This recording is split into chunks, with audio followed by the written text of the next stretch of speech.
एक पेड़ दो मलिक। अकबर बादशाह दरबार लगकर बैठे थे। तभी राघव और केशव नाम के दो व्यक्ति अपने घर के पास स्थित आम के पेड़ का मामला लेकर आए।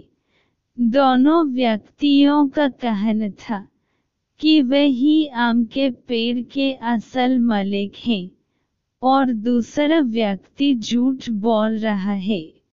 चूंकि आम का पेड़ फलों से लदा होता है, इसलिए दोनों में से कोई उस पर से अपना दावा नहीं हटाना चाहता। मामले की सच्चाई जानने के लिए अकबर राघव और केशव के आसपास रहने वाले लोगों के बयान सुनते हैं, पर कोई फायदा नहीं हो पाता है। सभी लोग कहते हैं कि दोनों ही पेड़ को पानी देते थे, और दोनों ही पेड़ के आसपास कई बार देखे जाते थे। पेड़ की निगरानी करने वाले चौकीदार के बयान से भी साफ नहीं हुआ कि पेड़ का असली मालिक राघव है कि केशव है, क्योंकि राघव और केशव दोनों ही पेड़ की रखवाली करने के लिए चौकीदार को पैसे देते थे। अंत में अकबर थक हार कर अपने चतुर सलाहकार मंत्री बीरबल की सहायता लेते हैं। बीरबल तुरंत ही मामले की जड़ पकड़ लेते हैं, पर उन्हें सबूत के साथ मामला साबित करना होता है कि कौन सा पक्ष सही है और कौन सा झूठा।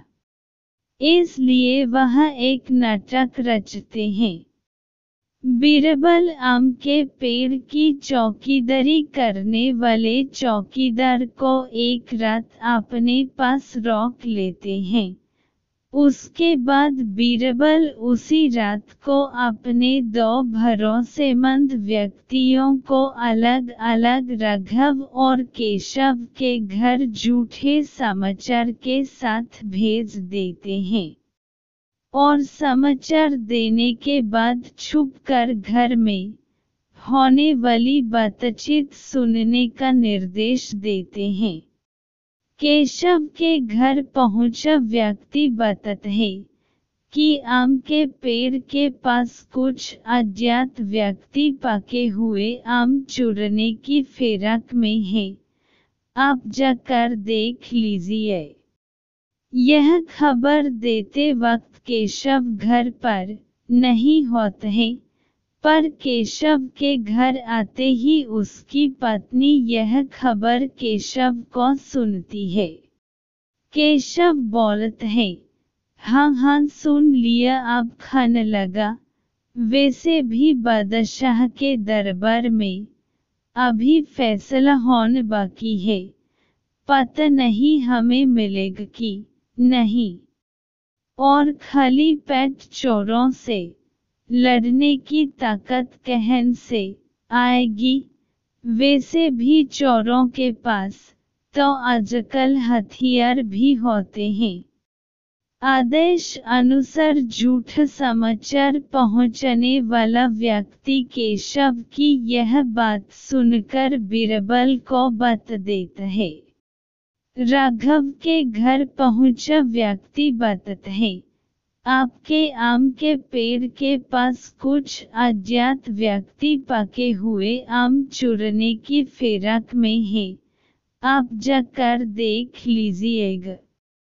यह खबर देते वक्त राघव भी अपने घर पर नहीं होता है, पर राघव के घर आते ही उसकी पत्नी यह खबर राघव को सुनती है। राघव अब देखत है न तब फौरन लाठी उठत है और पेड़ की ओर भगत है। उसकी पत्नी आवाज लगती है, अरे खाना तो खा लो फिर जाना। राघव जवाब देता है कि खाना भग नहीं जाएगा, पर हमारे आम के पेड़ से आम चोरी हो गए तो वह वापस नहीं आएंगे। इतना बोल कर राघव दौड़ता हुआ पेड़ के पास चला जाता है।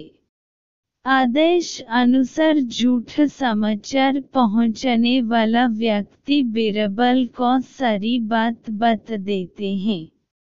दूसरे दिन अकबर के दरबार में राघव और केशव को बुलाया जाता है और बीरबल रात को किए हुए परीक्षण का वृत्तांत बादशाह अकबर को सुन देते हैं, जिसमें भेजे गए दोनों व्यक्ति गवाही देते हैं।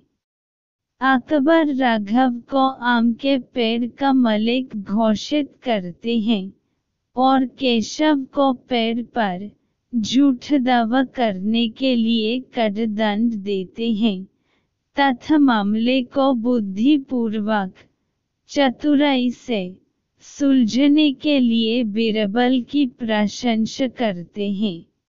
सच ही तो है, जो व्यक्ति परिश्रम करके अपनी किसी वस्तु या संपत्ति का जतन करता है, उसे उसकी परवाह अधिक होती है।